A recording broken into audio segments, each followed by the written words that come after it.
আমরা বাসা থেকে বেরিয়ে পড়েছি, আমি আর পূজা যাচ্ছি। আজকে একটু টুকিটাকি কিছু শপিং ছিল, টুকিটাকি ছোট ছোটো, তো এগুলো করতে যাচ্ছি আর কি। আমি আর পূজা যাচ্ছি, আর এই যে বেরিয়ে পড়েছি আমরা। এই যে দেখো রাস্তা চলে এসেছি, এই যে রাস্তা। তো এখান থেকে আমরা রিক্সায় উঠবো, রিক্সায় উঠে জিন্দাবাজার যাবো। তারপর এখান থেকে একটু কেনাকাটা করার আছে, কেনাকাটা করবো। তো চলো, যতটুকু সম্ভব পারা যায় ভিডিও করব, তোমাদের সাথে শেয়ার করব। তো দেখতে থাকো তোমরা ভিডিওটা। তো এই যে দেখো আমরা রিক্সায় উঠে পড়লাম, আর আজকের ইন্ট্রোটা একটু অন্যভাবে দেওয়ার চেষ্টা করেছি। তো আশা করি তোমাদের ভালো লাগবে, পুরো ভিডিওটা তোমরা দেখতে থাকো। মানে জাম কি বলবো, আর এই জামের জন্য না রিক্সা ভাড়াগুলো একটু বেশি বলে।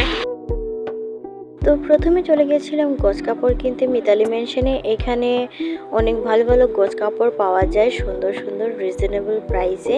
তো এখান থেকে আমরা বাটিকের গোছ কাপড় কিনেছিলাম। এদিকে সবগুলো 220 টাকা, এখান থেকে সবগুলা।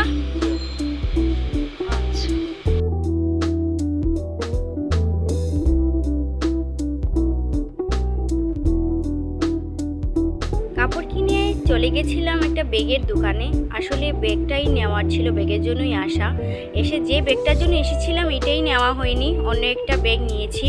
একটার জন্য এসে একটা হয়ে যায়, সেটা এই জিনিসটা আমার সাথে প্রায় হয়। একটা জিনিসের জন্য যাব আর অন্য একটা পছন্দ হয়ে ওইটা কিনে নিয়ে আসি।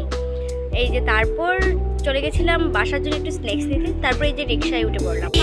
সিলেট শহরে কি পরিমাণে জ্যাম একবার দেখো গাইস। সিলেট শহরে কি বলবো, নেমে গেছি পুরো।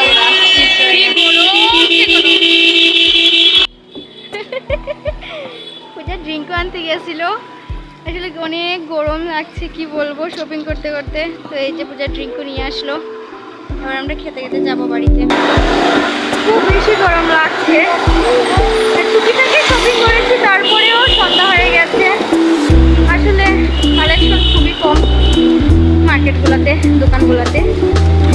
অনেক খুঁজতে হয়েছে, তারপরও যে জিনিসটার জন্য এসেছিলাম ব্যাগের জন্য, ব্যাগটা আসলেই নেওয়া হয়নি। একটার জন্য এসে আরেকটা নিয়ে নিয়েছি এই আর কি।